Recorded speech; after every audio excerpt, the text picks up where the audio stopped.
Vacilón, vacilón, cha cha cha, cha cha cha.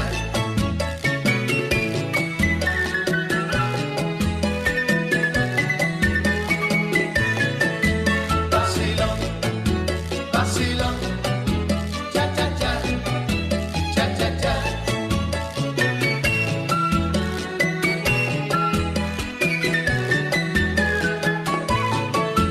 Vacilón, vacilón, cha cha cha, cha cha cha.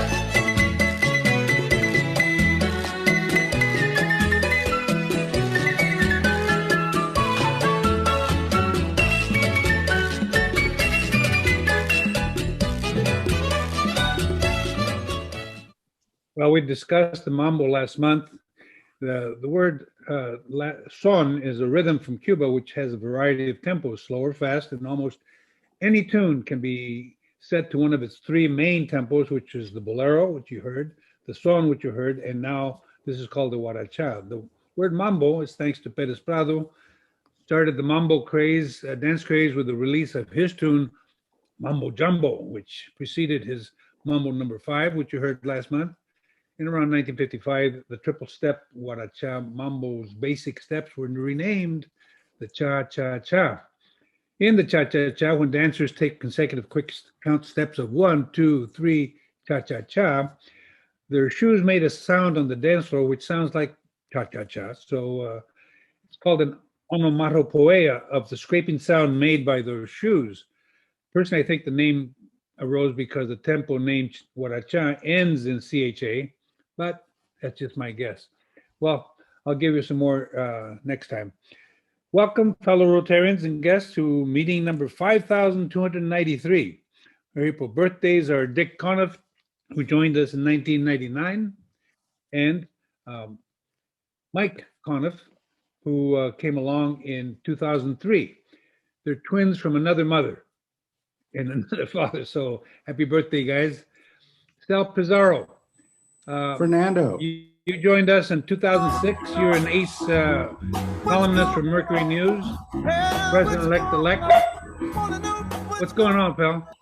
There's a lot going on. You know, it's become a wonderful wonderful time now as people are getting vaccinated, and a lot of big stuff is happening. Of course, the big news downtown is the Google project is proceeding.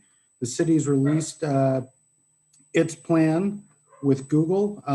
It's a $200 million contribution they're making to the city that includes $150 million community fund for affordable housing to help the homelessness. They're going to be hiring local people for 30% of the construction.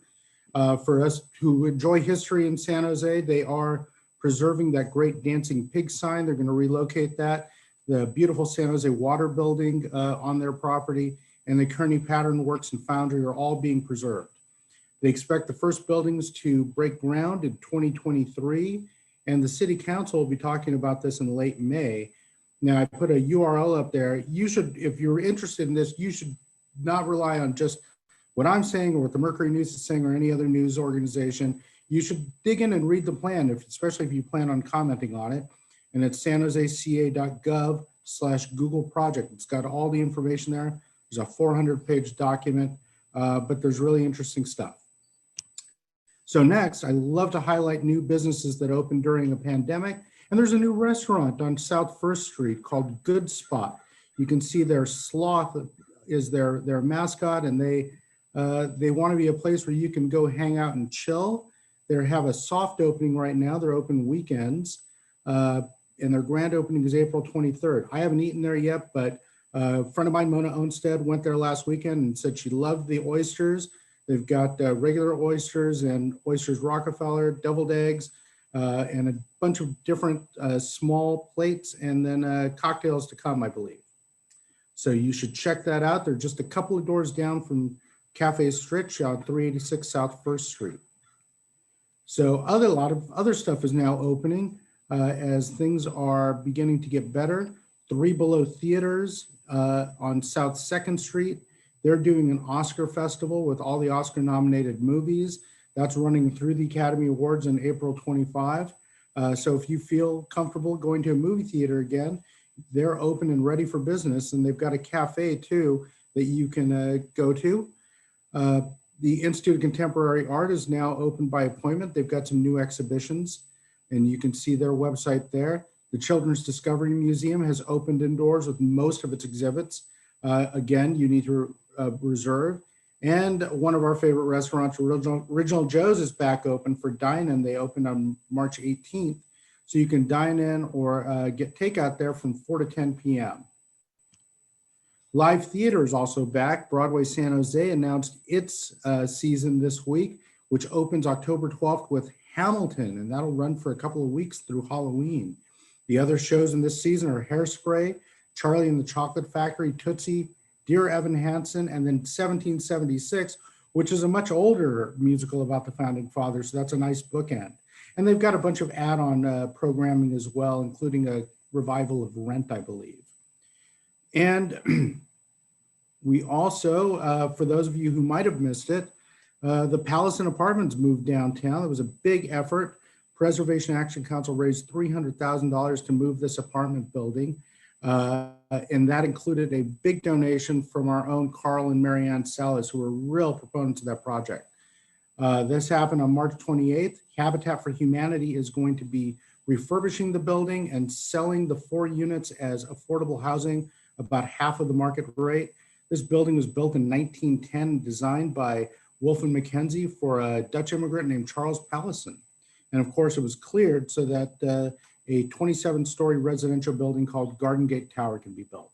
So it's nice to have a little bit of history preserved. And as our own Jeff Hare said to me, decades from now, people are going to wonder, why did they build a freeway on-ramp next to that beautiful building? So we'll see how that goes. And Fernando, that's what's going on right now. Well, thank you very much, Sal.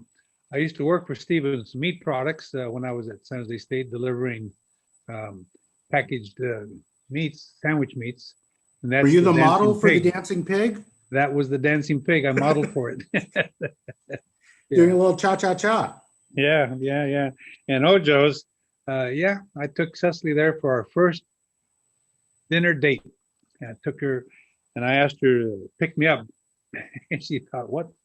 I didn't have a car, so she had a car. So I said, just be sure you don't honk. Okay, so when you come and get me. Next, we've got Nancy Williams, who joined us in 2014. She's the Liven Up co-founder and member of our gala committee with an update. So Nancy, you ready to go, lady?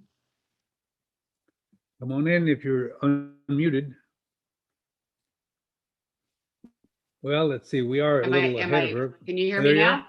are? Okay, there you go. Okay. Hit it.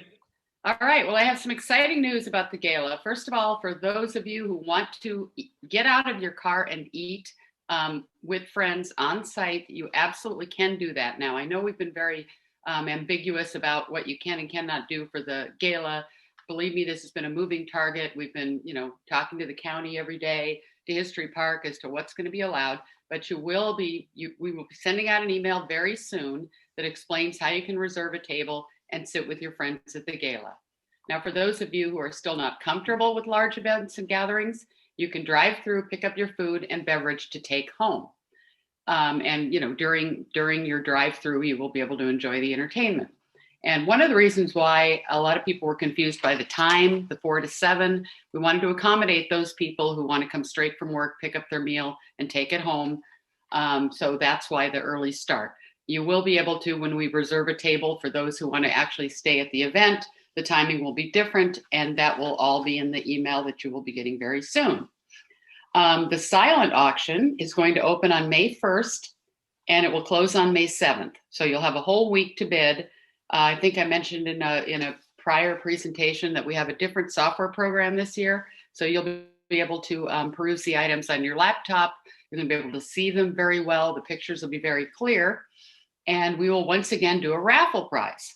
And I'm really excited about the raffle prize. The grand prize this year, which you're seeing on your screen, is going to be a weekend for 2 at the Dolphin Bay Resort and Spa in Pismo Beach, which includes a spa certificate that you can use for a 90-minute massage for 2. And they have a great spa there on site that's been closed for quite a while. So we're real excited about that. We also have an auction item that just came in, and this will be in the live auction. We can go to the next slide. We have the opportunity to quite literally live like a king in France. This is a chateau. It's called Chateau du Somenil. I'm sorry, I'm not pronouncing this right. Somenil in Normandy.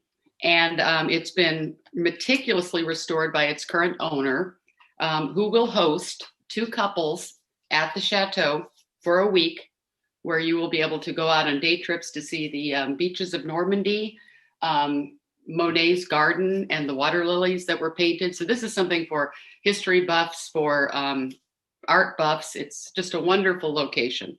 So this was built by Louis XIII in 1620 on the site of a medieval castle. So this is obviously a fabulous setting, because there's been a castle on this site since the 1300s, the 13th century, from what I understand.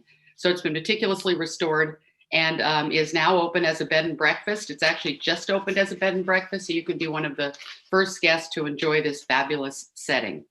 So that is going to be one of our raffle prizes. We have a lot more coming in every day.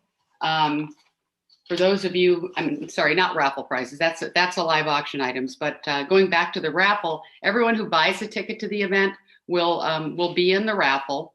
But you will, like last year, have the opportunity to buy more and increase your chance of winning.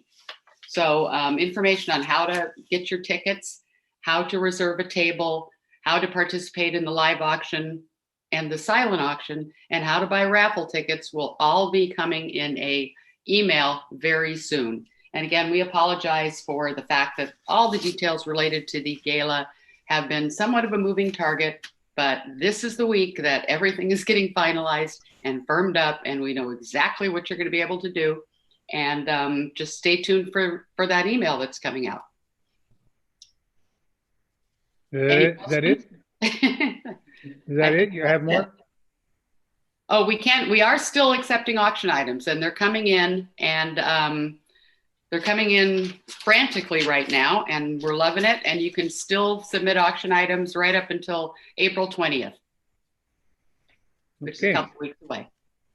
Well, it's really important that people get all of this straightened out, because there are some folks who say, wait a minute, are we still having a meeting on Wednesday when yes. we're having the gala? And the answer is yes, we're still having the noontime meeting. Our program speaker will be our mayor, Sam Liccardo, who will give us an update as to what's going on, which will include all the stuff that Sal covered with respect to the Google event. But we want to make sure that people know that that's going to be happening. We're going to award 2 Paul Harris honorary Rotarian certificates to 2 outstanding non-Rotarians who have been really helpful to specifically to our club. And it'll be that Wednesday, the 5th of May, during our regular noon session. That evening or that afternoon is when we'll have the gala. And as you said, from 4 to 7 for the drive-throughs, and we'll maybe work it out a different time schedule for those of us who want to stay in. Now, I'll be fully inoculated, so our vaccinations were some time ago. So we're ready to dine in. So we're looking forward to reserving some time and take our family, who also are almost all of them finished with their vaccines. Okay, well, thank you very much. We're going to now move on to Dr. Karen Philbrick, joined us in 2009. As you know, she's the executive director of the Mineta Transportation Institute. She's the co-chair and member of the membership committee and has information regarding an idea with the Circle of Recruitment Excellence. So, Dr. Philbrick, you ready to go? Yes, thank you so much, and good afternoon, friends. It's my privilege to speak to you again today about recruitment and retention. So at the beginning of his presidential year, our own dear President Fernando declared his focus on diversity, equity, and inclusion, emphasizing that this club, our club, really needs more women and minority members so that we are reflective of our community and the communities that we serve. And so today we continue that critical discussion on how we can work to ensure that our club cultivates a diverse, equitable, and inclusive culture, which people from underrepresented groups have greater opportunities to engage and to become leaders. And so with this goal in mind, the membership committee has been extremely active. And so before I talk about the idea of this new award, I just want to give you a few updates of some of the activities we've engaged in towards achieving this collective vision. We started back in August when I was able to give a presentation about how recruitment is the responsibility of all Rotarians and not just those who serve on the membership committee. We followed that on September 30th with a wonderful presentation featuring Rod Diridon and Nuria Fernandez, really discussing very specific recruitment and retention strategies. We then pivoted and we heard from Karen Fox talking about the importance of mentorship with our Red Badgers to ensure that they feel engaged and that they have someone to ask questions and receive pertinent information from. And then on January 27th, we followed up that wonderful presentation from Rod and Nuria with Larry Stone and our own Suzanne St. John Crane talking about retention efforts. Then we heard from Jennifer Simmons, who rolled out a membership toolkit and presented us with a PowerPoint and different recruitment strategies that fit different people's comfort levels. And so now, as we're talking about further ways to incentivize performance and making sure that the gift of Rotary is broadly given, we put our heads together and we came up with an idea to develop an award, if you will, and it's called the Circle of Recruitment Excellence, because we realize that we're all doing our parts. This award would be purely numerically driven, using the statistics from the database that Leslie and Marie have helped, and certainly that Lindley keeps his eye close on in terms of the statistics of our applications and what our membership currently reflects. So the award will be a beautiful, beautiful Rotary print expressing that circle of excellence and connectivity. We have a small ad hoc committee of 5 people from the oh, my time's up, President Fernando. I'll wrap it up here. And we will be meeting in the next month or so. But our vision is we want to honor Red Badgers who've actually brought in a member during their Red Badge year to really help promote that success. And then we'll be awarding a level 1 pin to people who have recruited 3 individuals, level 2 for 5 to 8 recruits, level 3 for 9 to 12. And of course, we then have our superstar recruiters who have been with us for years and have recruited over 100 individuals. They will become part of a perpetual award with their names engraved and on display in the Gordon House. We're really excited about this. We want to acknowledge everybody's hard work, and it's nice to be given an award from your peers.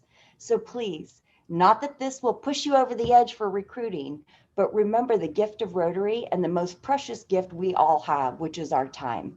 So thank you for your continued focus and for helping us all to achieve our collective vision. Thanks, President. Sounds like you gave it a lot of thought, Dr. Philbrick. Thank you very much. Next, we've got Sarah Klisch, who joined us in 2014. She's with Ameriprise Financial and head of our Foundation's Community Grant Subcommittee. She'll introduce David Russo. Sarah? Thank you very much, President Fernando. So I want to start by saying that the partnership between Rotary and Catholic Charities has been ongoing for a while, but you may remember last year, as a result of funds that we made available, we were able to do work in the community by providing a van to Catholic Charities so that they could do specific outreach and work during the COVID pandemic. That money comes as a result of the contributions that are made to the San Jose Club's foundation, right? So participating in the gala, buying your gala tickets, participating in the auction, all of those things help to build the funds that we do in the community. I'm very pleased today to be able to introduce David Russo. As you can see there, he's the Director of Planned Giving and Corporate Relations for Catholic Charities. David, take it away. Thank you so much, Sarah, and thank you, everyone. I'm here to make it very clear to everybody that there is a direct line between your support and the community's needs. And so you have to be very, very proud of what you've achieved, Rotary and the foundation, because I'm here to report on living proof that there is results. I do not have screen share privileges. I wish I did. It seems to be turned off. So I will just verbalize my presentation, if that's okay. The pandemic hit all of us very hard, from being tired of your four walls to losing your job and being threatened with eviction, to truly being affected directly by the pandemic.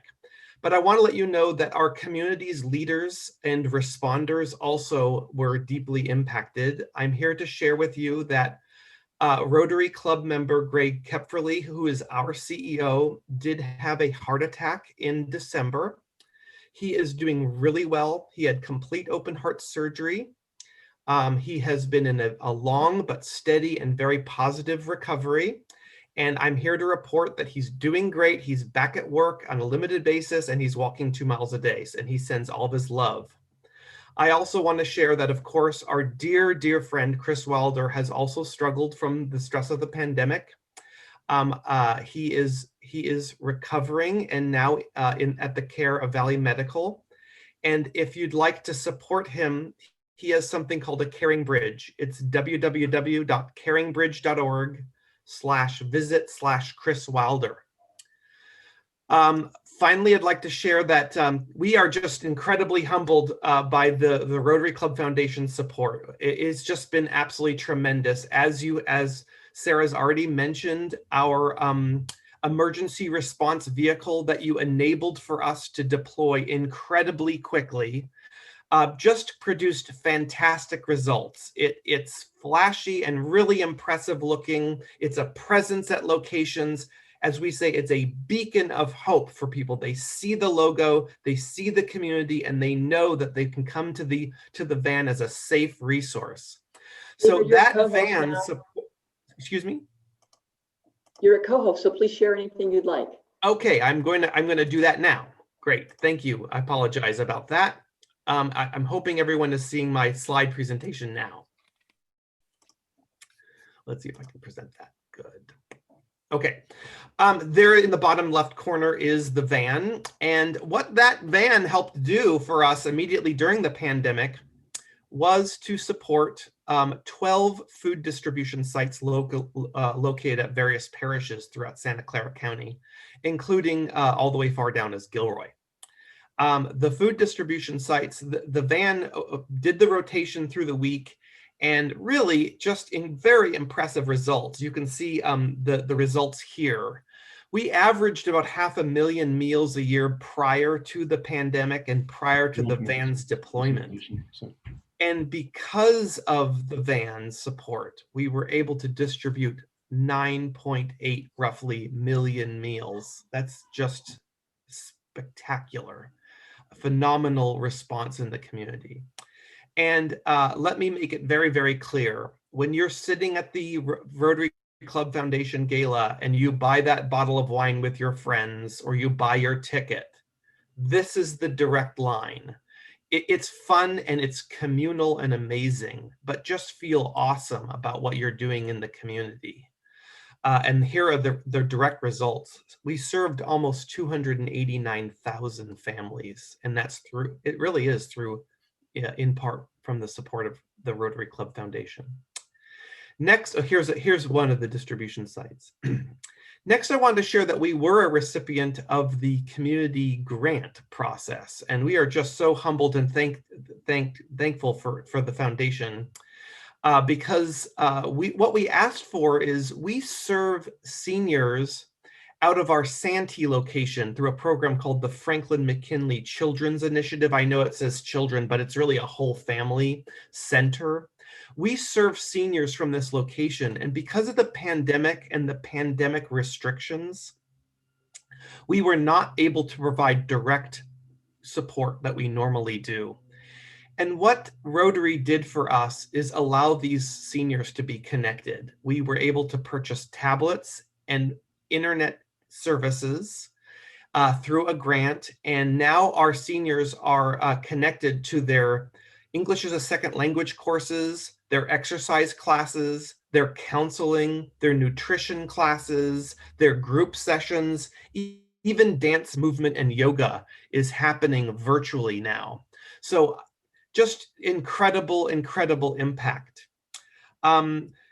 Once again, our deepest gratitude, and just feel awesome about everything you do at the Rotary Club galas, at every foundation effort. There's a direct line to community. So thank you very much. Thank you very much, David. And please tell Greg Kefferly we were sending our best wishes for him. Next, we've got our own Executive Director, Leslie Hamilton, with a quick poll. Leslie, you ready to go? I am super quick. I apologize to those of you who would put worship on this list, but just curious, what are you looking forward to most post-vaccination? So just going to have this up for a few seconds and then I'll share the results. Light at the end of the tunnel and it's shining pretty bright. All right, a few more seconds.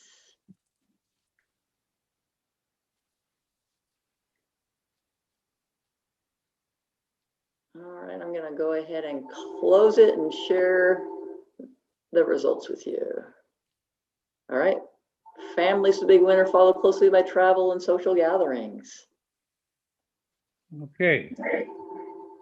Well, thank you very much, everyone, for participating. And next, we've got Arthur Weisbrod, a retired bankruptcy judge and member of the Program Speakers Committee, to introduce our speaker. Judge Weisbrod, are you there?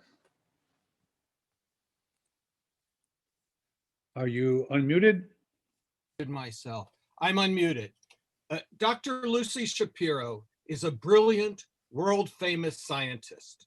She is also a warm, charming, incredibly multi-talented, and generous person. How do I know all that?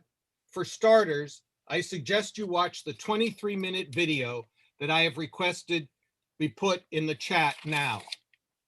Dr. Shapiro is a professor in the Department of Developmental Biology at Stanford University School of Medicine, where she holds the Virginia and D.K. Ludwig Chair and is the director of Stanford's Beckman Center for Molecular and Genetic Medicine. She's a member of the Lawrence Berkeley National Lab Scientific Advisory Board and is a member of the board of directors of Pacific Biosciences, Inc.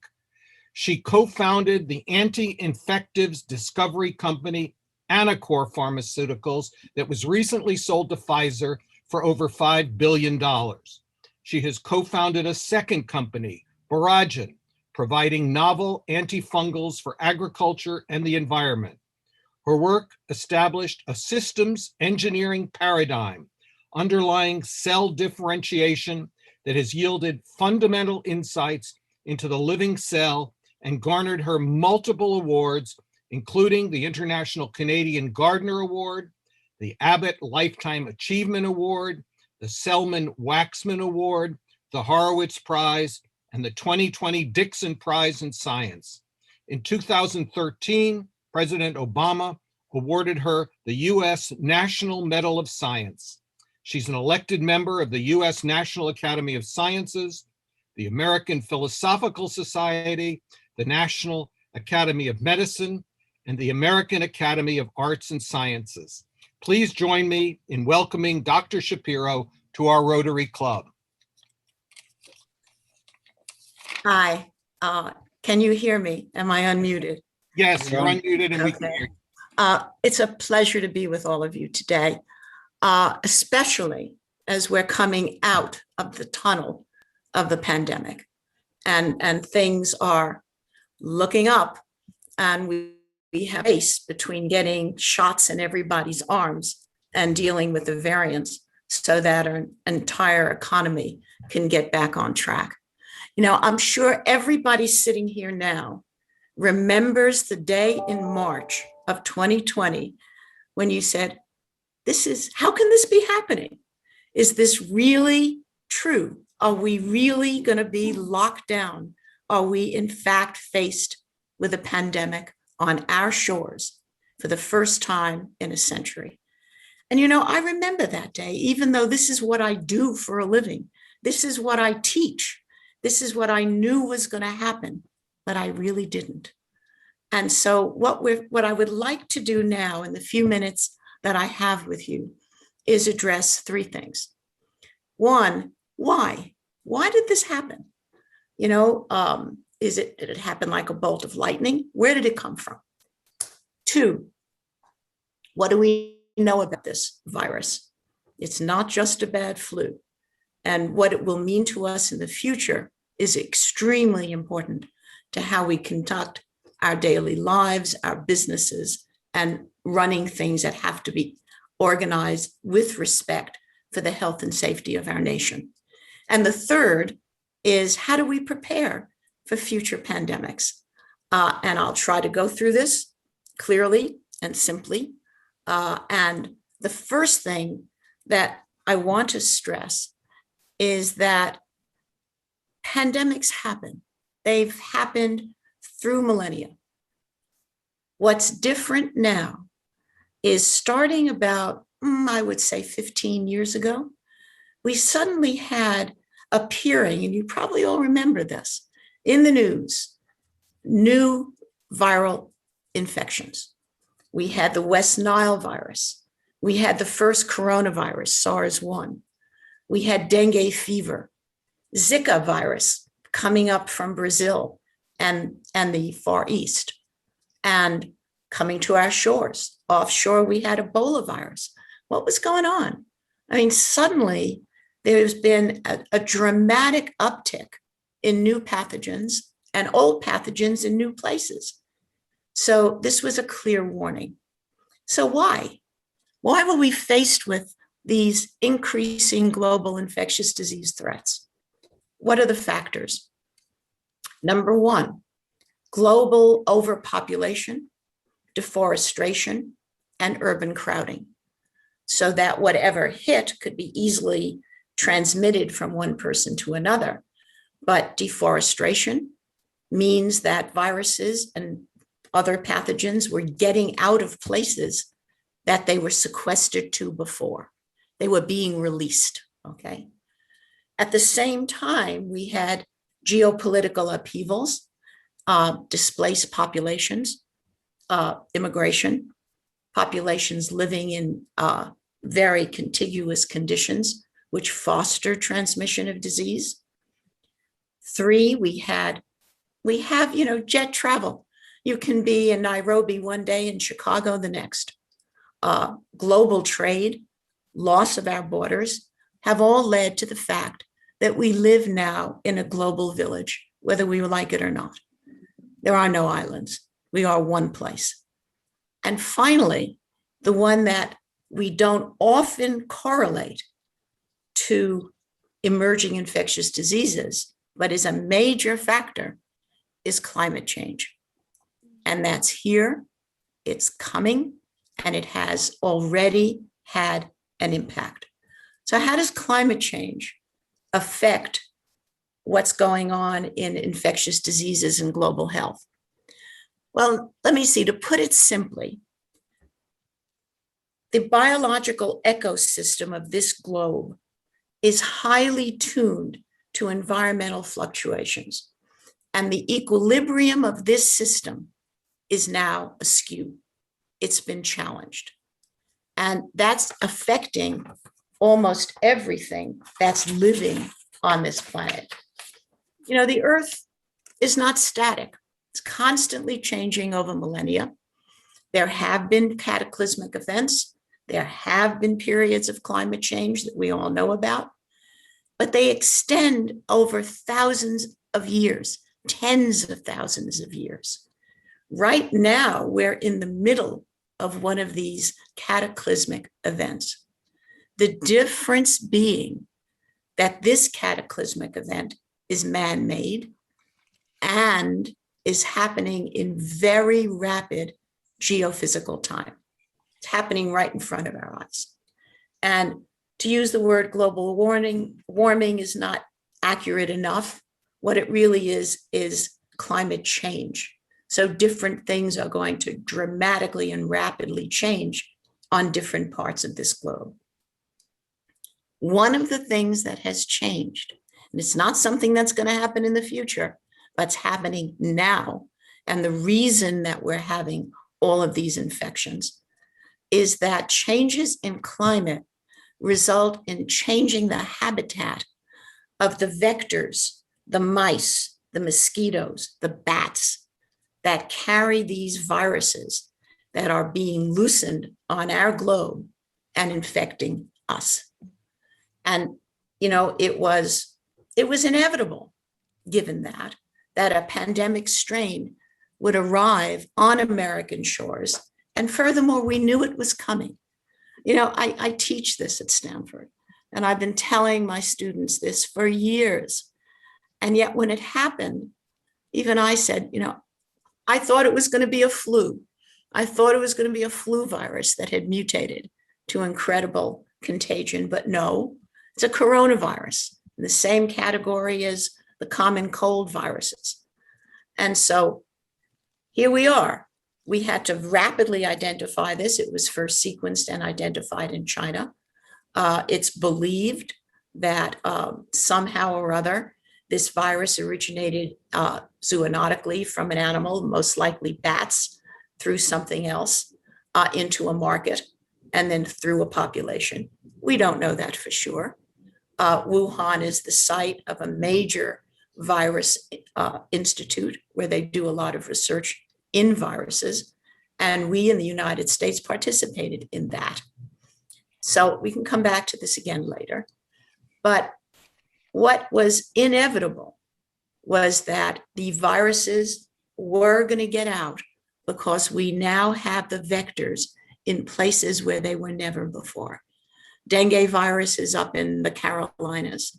Malaria was never in the Himalayan highlands. It's there now. Ticks, all the way up to Canada. So the entire distribution of pathogens, viral and bacterial and fungal, has changed. And it's changing rapidly.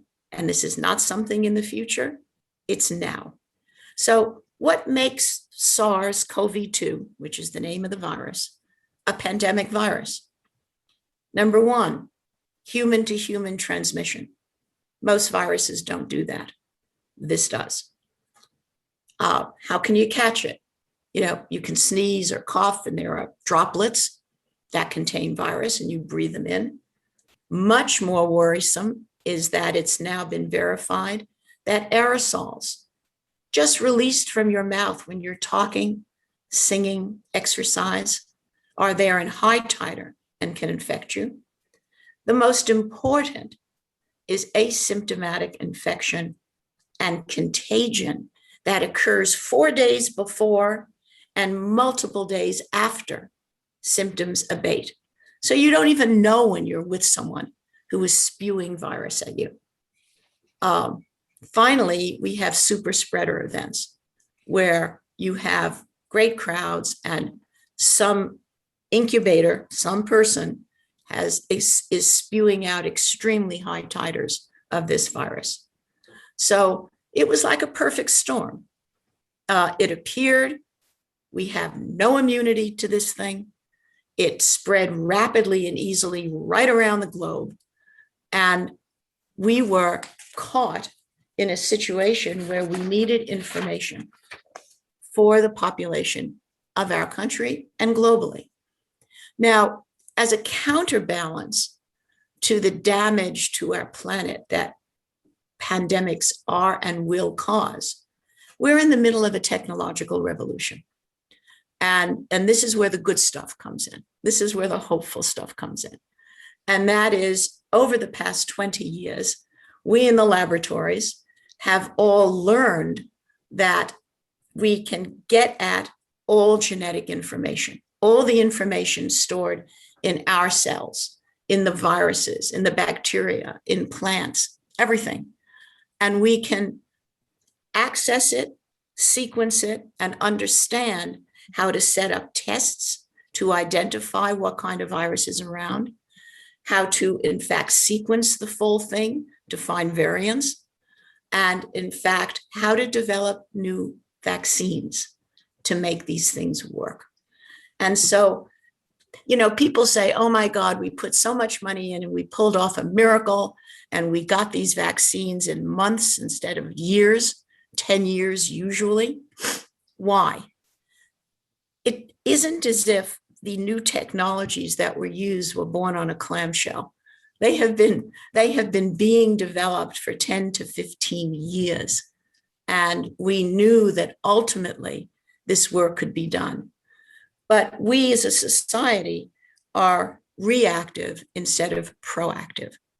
And being just reactive when there was not an immediate need for making new kinds of vaccines, we started and stopped and used money for other things that were more pressing at any given time.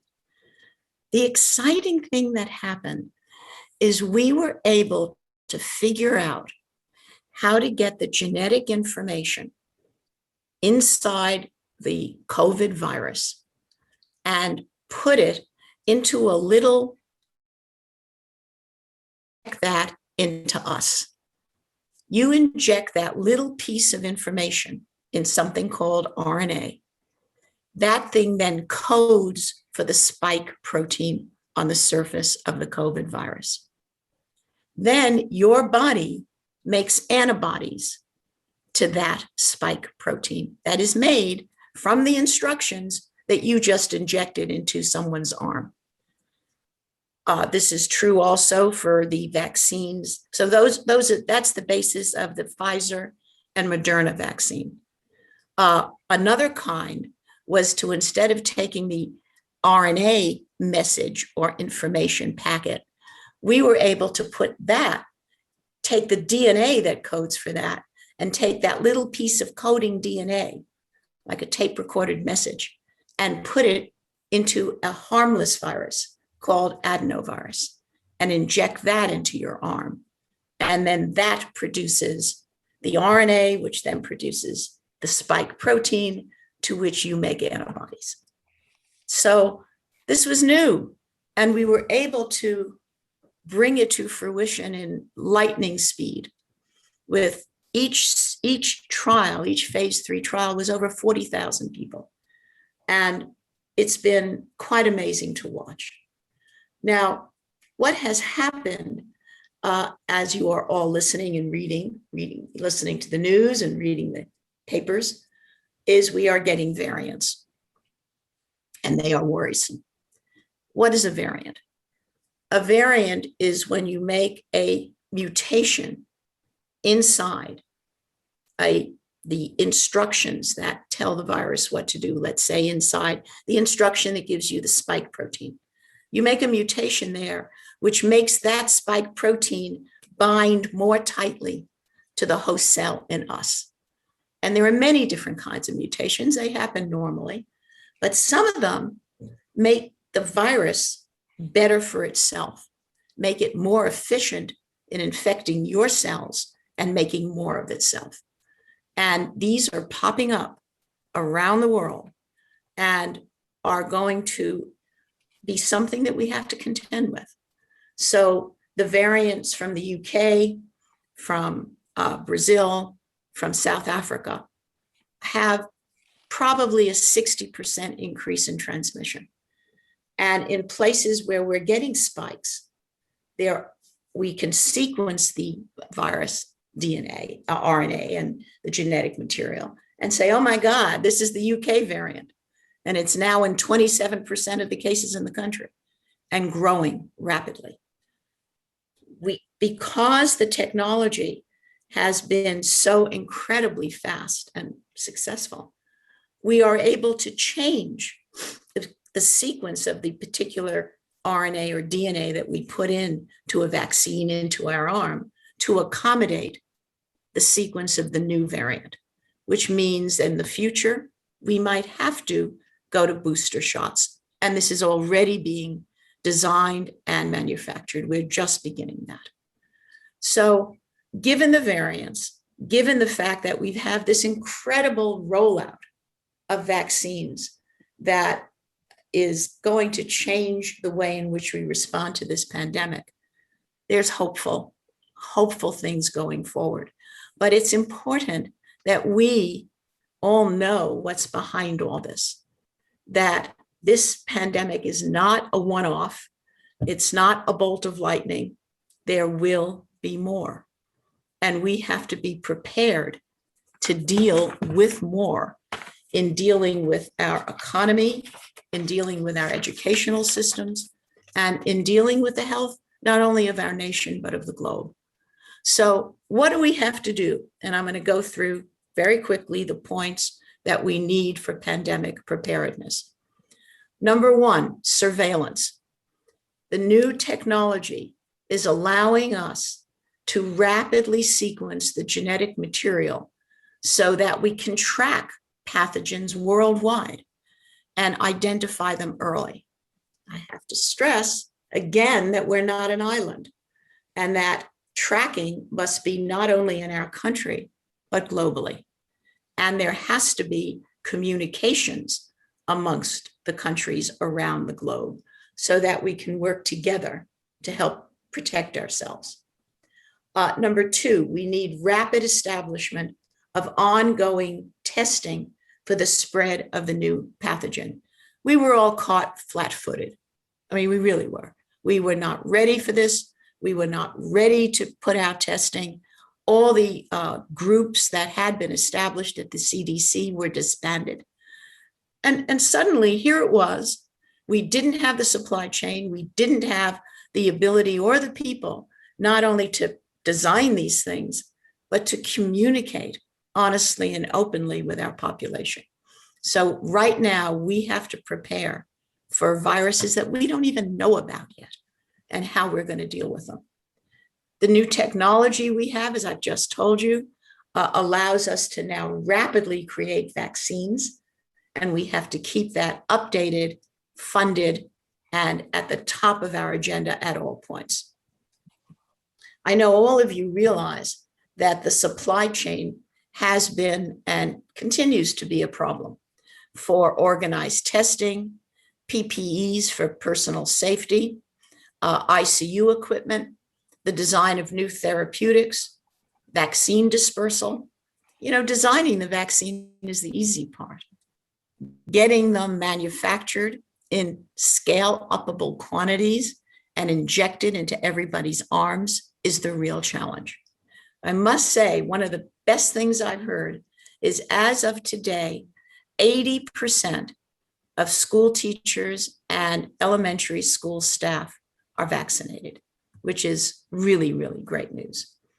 Now, another point, a plan has to be in place for the consistent and transparent communication with the public. And the only way to do that is through the growth and empowerment of the United States CDC. It was once there, it was disbanded, we need it back. Now, as my good friend George Shultz always said, trust is the coin of the realm. And unless you have any administration has the trust of its population, you're not going to be listened to, and you're not going to be helped in dealing with these problems. Next point is we have to balance protection of the economy while protecting the nation's health. These are not either or mandates. They can both be done at the same time with strategic thinking and planning ahead.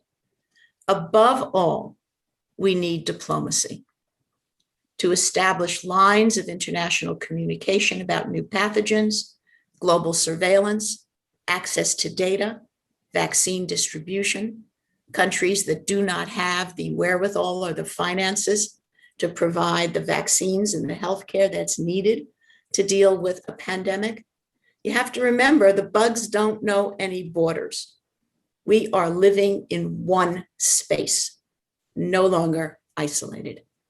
So I think I've thrown enough at you to possibly scare you, but I'm delighted to answer questions. Well, I'm not scared by your speech, but I want to add a concern. I know that you're involved in security and policy issues on a national basis. So how serious is the risk of bioterrorism and similar aggressions? And what should our country be doing now to prepare? And are we preparing adequately, in your opinion? Okay, so let me make this again very clear. And in fact, at one point I spoke to the Senate, and at another point I spoke to the president's cabinet during the Clinton administration. Bioterrorism is something that has been around, will be around. But what you do for natural bioterrorism, which is what I call the bugs getting out of these vectors around the world, and what you do by nation state malign intent is the same thing. So it doesn't matter. You don't have to label it malign intent appearing on your border or something that happened naturally. We have to respond the same way to both. And right now, the bigger issue is what's happening from nature. Okay. Do we think that we're going to need booster shots in 6 months? Do we think that the vaccine only really is 95% effective for 6 months and we're going to need a booster shot? Or do we really not know yet? I think the answer is a simple one. We really don't know yet. I think that the concern, and it is a concern, are these variants. And we are learning every day about the impact of the variants on spikes in places like Michigan, in places like Paris, in places like India. So we are gathering information right now to let us better understand this. But at the same time, what we're doing is preparing the booster shots, preparing for how we would change things, making the new shots reflect the variants as they grow. You know, one of the worrisome things is that the same variants are appearing anew in many places around the globe, telling us that this is good for the virus. The virus is a little hungry beast. It wants to be able to infect you and make more of itself. And so if it makes a variant that makes it better at making more of itself, it's going to spread around the globe. And it is. And we are chasing this thing. And we have to chase it with our technologies to make effective vaccines against each variant. As of now, the vaccines that we have are highly effective, not only against the original virus, but against many of these variants. So I urge everybody to get a vaccine as soon and as quickly as they can by keeping up a balance between infected people that can spew out more viruses and those who have been vaccinated and have a much lower viral load is a very important thing in our future to our new normal. Things are not at equilibrium yet. We are not there yet, but we're getting there. And we're trying to get to herd immunity where we can even prevent the people who refuse to be vaccinated. And we can help those people because enough people will be vaccinated so the hungry virus will go hungry and not be able to replicate and therefore not be as much of a threat to even those people who refuse to be vaccinated or people who are immunocompromised, who've had transplants, who have cancer and chemotherapy. I mean, there are all kinds of populations that can't be protected by a vaccine, but we who can help them survive the pandemic. We have a number of scientists in our group, and one of them says, well, what about space travel? Are we going to bring in antigens and things that we don't know about into our society from space travel? Yeah, well, you know, I don't really know about living things coming in from space. But the operative word there was, I don't know. I think that it's unlikely. You know, the kind of life that is going to threaten us, life form that would threaten us, would need water, would need nutrients, would need all kinds of things. But there's a lot we don't know. And so we have to keep an eye on everything that's happening. And the fact that we can do surveillance is what's going to help save us. How did you balance your personal life and your professional career? By working very hard. Both ends. I think that one of the most important things, interestingly, in my life is the fact that I managed to be a scientist, be involved in corporate America, be involved in policy nationally, while having a family, while having a base of a normal life. You know, frequently young women come to me and say, oh, I want to do just what you do. I don't think I'm going to get married, or if I get married, I won't have kids because I can't do it. And that just was not what worked for me. If I didn't have a normal base, a normal place to come home to that isn't high powered and intense, I never would have been able to do what I was ultimately able to do. So leading a normal life, having a support system is extremely important. What about these lockdowns? Do you think the lockdowns are critical to conserving the virus and protecting society? Yeah, look, I think that, how do I put this? It's a patchwork quilt. And it's not only a patchwork quilt in the United States, it's true across the world. If you get a spike, as is happening in Michigan right now, you have to control that spike. And we have test cases. I mean, just look at New Zealand, who was able, because it's rather small, to lock down when things were looking very grim. I'm not even going to talk about China, which did an incredible job of locking down and beating the pandemic, but we're a very different kind of country. We are more similar to New Zealand. Taiwan did very well because they had faced pandemics before. But with respect to lockdowns, you use it as a tool where you need it, when you need it, and it works. The other part of the experiment is look at Sweden. Sweden said, oh, you know, we're just going to ride this out, go naturally to herd immunity while protecting our older population. Well, that didn't work. And if you compare where they are to all the other Nordic countries around it, they are 6 to 10 times worse with respect to hospitalizations and deaths. And so, please, we have to look at what's happening all over the globe. It's an experiment. You ask a question, you don't just look at your country, you look everywhere. So lockdowns matter when they're needed, and it's a patchwork quilt. And you know what? One other thing I want to stress is that we have all these things that we hear all the time. You know, wash your hands, wear a mask, space, 6 feet apart, don't eat inside. What really we're dealing with is what people have been calling the Swiss cheese method. Why is it calling the Swiss cheese method? It's because it's something with a lot of holes. But if you pile the somethings on top of one another, the holes will then disappear. And so no one of those things is a panacea, but doing many of those things protect you. California is scheduled to reopen completely on June 15th. How wise do you think that is? And can you address what we really should be doing if you have a different opinion?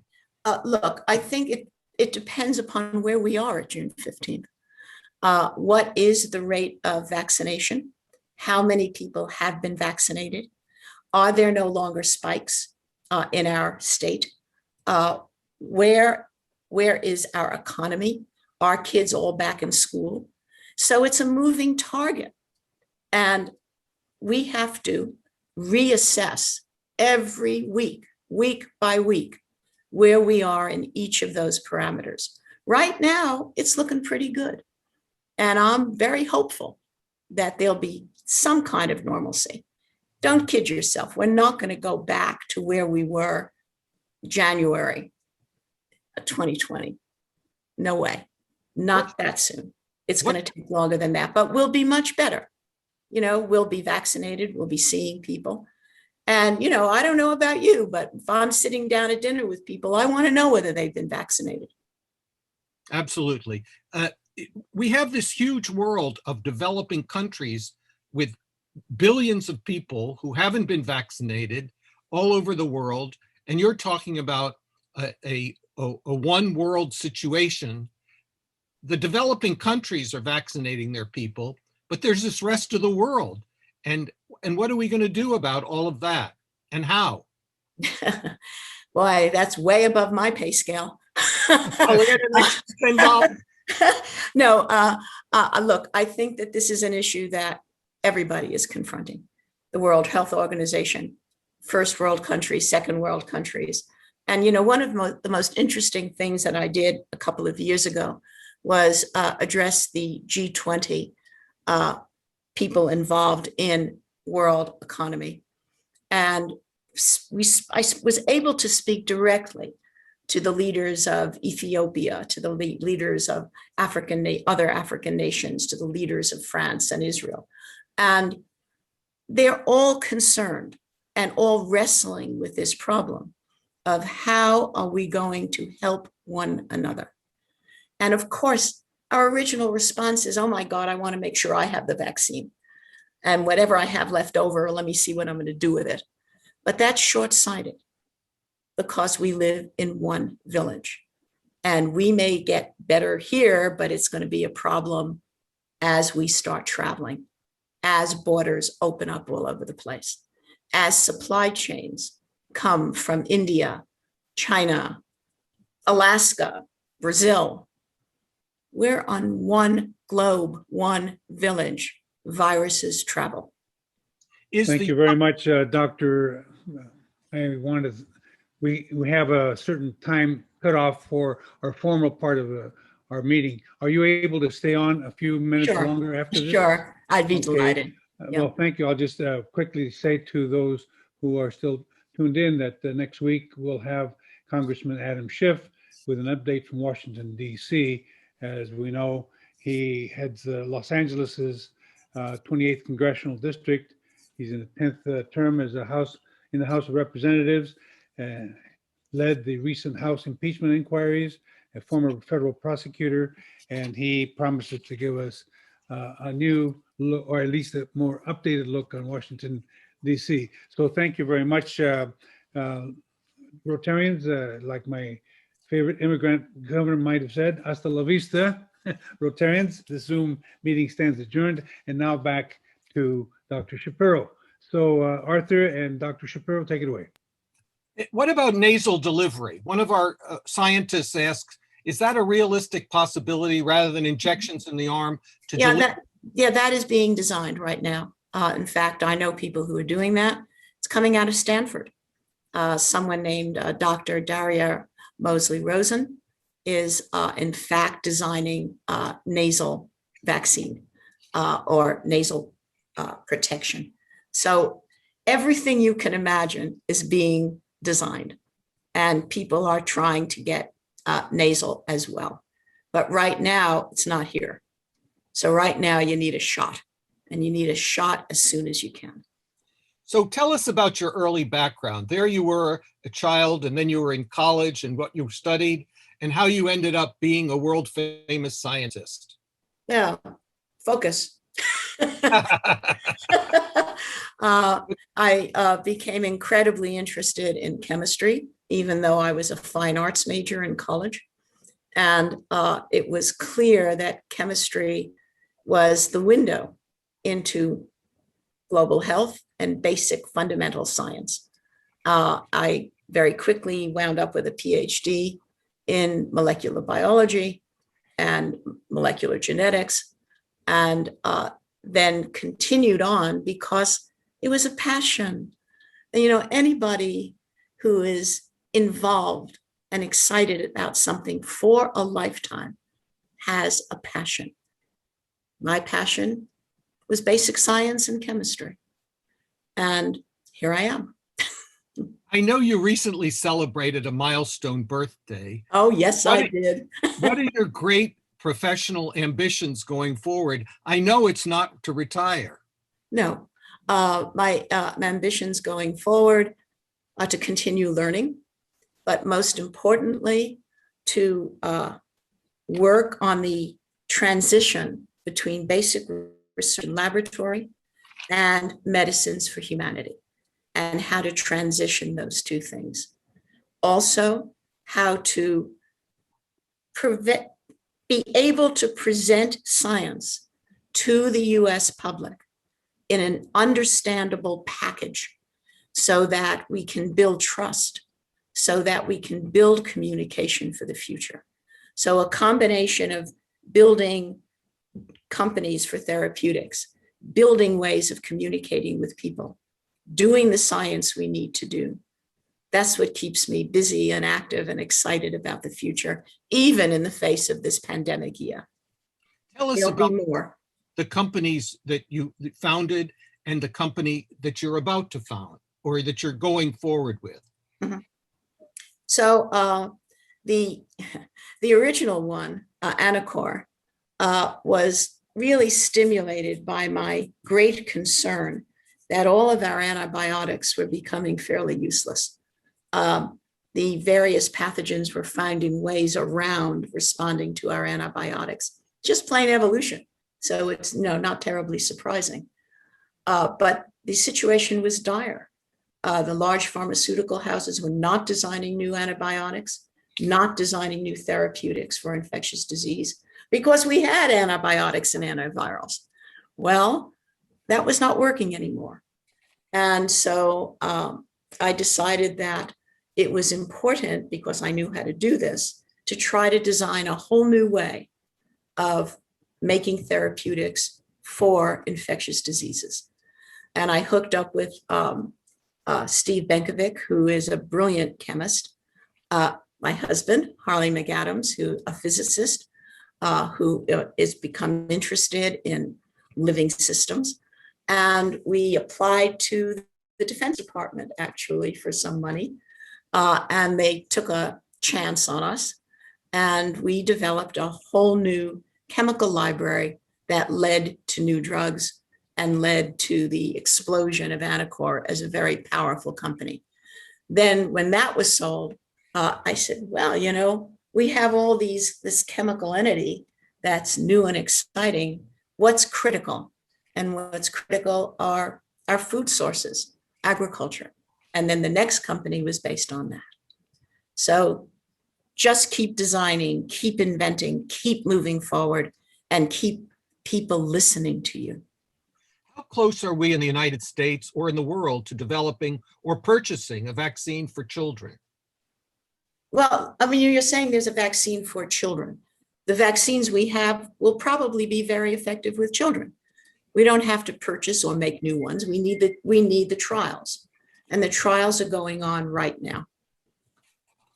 Do you think we'll ever know for sure whether this coronavirus escaped from a lab, was deliberately released, or came directly to humans from bats or other species, or that we're likely never to know? Look, I think that we're likely never to know. But the important thing to remember is the most likely source of this virus is from animals in the wild. It is not unheard of for a virus to escape from laboratories in the United States. There are many instances of that. Could have happened in Wuhan, could have happened in some other place, anywhere in the world. And because we all travel, it could have just wound up back in Wuhan. It's very easy in hindsight to reconstruct scenarios that say, oh, it escaped from the lab in Wuhan because they had all kinds of viruses. Sure, we also have all kinds of viruses at many places around our country, as does many other countries. This happens. The possibility that it was malign intent, I think, is very slim because it's stupid. You don't release something that comes back and kills your population. So I think that that is unlikely. Will we ever know for real? Probably not, but it is in our best interest to question and learn as much as we can for future. How do we track and solve new viruses as they appear? Maybe we can use, COVID-19 as a test case, but we don't know the answer of it. Single-strand rhinovirus can travel on sub-micron aerosol for beyond 6 feet. So is the 6 feet protocol realistic, or should we reconsider that? Why is the 6 feet in place, and is it realistic? It was based on some data. It may not be that realistic. Perhaps 3 feet works. Perhaps 9 feet is better. Perhaps it varies. Perhaps it varies with a super spreader. So, all of these things are not black and white. They're all contingent on many other things. So, do I feel comfortable having some space between me and someone else who has not been vaccinated, who is sick? Man, I want to put as much space as I can between me and that person. Is a mask the solution? Partially, it helps. But if you put all of these things together, the Swiss cheese problem, then you're going to do better. Look, there's one other thing I want to stress, and that is the word immune. When you get a shot, what you're doing is arming the body to act as a soldier to protect you from having that virus hit all your vital organs and make you terribly sick. It does not prevent infection. You can still be infected, but you fight it off. If you can still be infected, that means you can still be multiplying viruses, probably at a much lower titer. Probably you're not going to easily infect other people, but mark the word probably. It's something we have to pay attention to. Dr. Fauci and the CDC tell you, take any virus, any vaccine that's offered to you. Yeah, I agree with that. Good. And I want to be protected in any way I can. I want to be able to go out there and shop in the supermarket, even with my masks, and not be fearful. If you have had a vaccine, any of these vaccines, by the way, have almost 100% protection against death. Very high percentage protection against hospitalization. And sure, nothing is 100%. It's not. Somewhere between 70 and 90. So it's going to, people are going to be infected at a very low number. one of my neighbors reported to me that after he had the vaccine, he got a blood clot. And other people are concerned about blood clots caused by the vaccines. It's caused, so far, the data is that it's one particular type. It's the Astrazeneca Oxford vaccine, which is an adenovirus-based vaccine where they put in a piece of DNA from the COVID virus that codes for the spike protein. And the numbers of that are interesting. If you look, they've just released today out of the UK, out of 20 million shots of the AstraZeneca vaccine, they had 79 blood clots. That's 1 in 500,000 shots. More in women. Out of the 79, 51 were women, 28 were men. Of the 79, 19 people died. These are cerebral clots. So in fact, there has been an increase above normal for cerebral clots that have occurred in AstraZeneca injected people. It's a very, very low number, but it has worried the people in Europe enough so that some countries have stopped AstraZeneca vaccine and are using other ones. J&J, for example, the J&J vaccine, which is the one shot, that's also an adenovirus-based vaccine. But I don't know, they may know, I don't know, if there are any statistics on the number of people with clots after a J&J vaccine. I haven't heard any. You were given government funds to do the research that you described, which is absolutely wonderful. Were you and your partner able to keep some of the patents so that you could, some of the inventions so that you could start a company with it? No, no. I mean, the patents belong to our schools. So the original patents for Anacor belongs to both Stanford and Penn State that Steve Benkovic was part of. And so what we did was get the exclusive license to the patents. And then, I served on the board of directors of Anacor, so of course I had options. But fundamentally, the patents belong to the place that you did the research and the science. And then once licensed, then that work is done at your company. And then that's where that is all encompassed. Tell us specifically what this new company, Pacific, and I've forgotten the second word, is doing. Oh, okay. So Pacific Biosciences is really very, very important for our current world. It's a DNA sequencing company. It's a company that has figured out and does what's called long reads. We can sequence hugely long pieces of DNA and understand the RNA that comes from that. And that allows us to do rapid, cheap, accurate tests of the viruses that are floating around. So if you go in, let's say you go into UCSF and you have a test and it comes out positive. And then you say, well, okay, it's positive for COVID, but what's the virus really like? Well, we can now rapidly, in hours, get the full sequence of that virus and tell you if it's a variant. And if it is a variant, where are the mutations in the instructions? So Pacific Biosciences is now used for diagnostic purposes, for surveillance, for understanding very fundamental aspects of all kinds of congenital health problems, not only across our nation, but across the world. It's Well, 1:30, Doctor. How much time do you have? I'm here. Okay.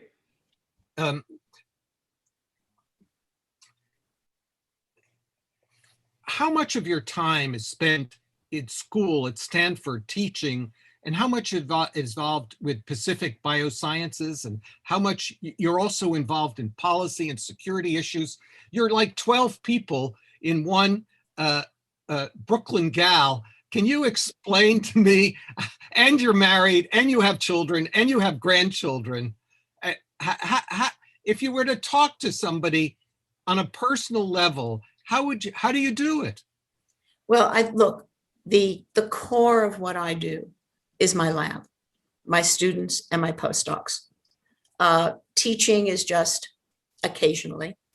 Public speaking is more than occasional. Feeling the responsibility to have reached a point where people actually listen to me, I take very seriously and try as much as I can to speak to the public wherever I can. Here I am with you today. And we appreciate it. And I think it's extremely important that science not be relegated to this mysterious, don't trust them place. Trust is important. It's important that people of all stripes and all backgrounds understand what we're doing and why we're doing it. And I must say that's what drives me, to do as much as I can every single day and take the joy in my grandkids and my children and everybody else. How much natural immunity do you think there is from having had COVID? I have a friend who's an infectious disease doctor, and he says nobody's ever measured that. Nobody measures it. Nobody knows how many antibodies you need to be really protected. And yet there's this feeling that if you've had COVID, you're somehow immune to some level for some period of time. Yeah. Do we have any knowledge about that? Yeah, I think the knowledge is growing. It's not been here that long. We're just accumulating this knowledge. But it's important to realize that it's not just the antibodies that are made immediately in response either to having COVID or getting a vaccine. you're also priming other cells in the body called T cells, which are memory cells. And they remember that, in fact, they saw this spike protein once before. And then they can stimulate B cells to make antibodies. And so these memory T cells and killer T cells that then find a host cell that is studded with virus and kill it. And so immunology is tremendously complicated. And what you need is data. And we don't have enough time yet to have accumulated the data to answer your question. Is there a chance that this similar kind of research could cure flus, common colds, things that we're used to and that really aren't as serious, but still burden the society, and cut on, people being able to work, et cetera, et cetera? Of course. But let me make one point clear. And that is, we say, oh, the flu, we're dealing with this every year. We get a shot. Let's not worry about it. I'm worried about it. I'm worried about it because there are many different kinds of flu strains. You've heard of H1N1 and H5N7 and all these various variants of flu. And some of those have a 30% kill rate, as opposed to COVID, which is down at 1.5%. Think about that. What are we going to do when one of those guys gets loose? And so that's why this pandemic preparedness, to me, is probably the single most important thing we can do for the future health of our nation and the national economy. Is there a transfer of this type of research to diseases like cancer? Yeah, well, I think that one of the most obvious deals with this new RNA vaccine.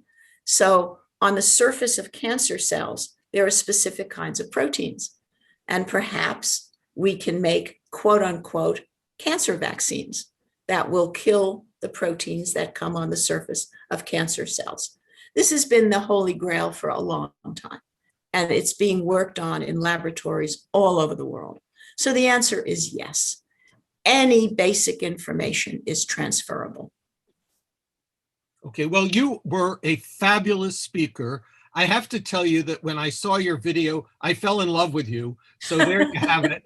And I you're really a remarkable, fascinating, and brilliant person. I tell you from the bottom of my heart, I thank you for presenting today and educating us. It's really been a pleasure for me, and I'm sure for everybody else who listens. There are all these comments in the chat about how wonderful you are, but I knew that before you even came on because I saw the video, and I want to thank you from all of us, from the bottom of our hearts, for appearing today, and you were absolutely wonderful. Well, it's been my pleasure, everybody, and I wish I could meet you, but maybe that will happen sometime in the future. I'm very available. We're hoping that we'll have in-person. We're hoping we'll have in-person Once we meetings meet in person, I'll invite Arthur, you let me to our speak. Let me speak. Arthur, Sure. let me speak. I'm hoping that we can have in-person meetings here sooner rather than later. Doctor, that was wonderful. Who would have thought that a fine arts major, a painter, would find her passion in biological sciences as you have? Harley has been doing a hell of a job. Congratulations to him. So, I agree with that. thank you very much. Thank and, you. for your and we service. look forward to seeing more about you and all your accomplishments. Thank you. Thank you. Bye-bye, everybody. I thank you.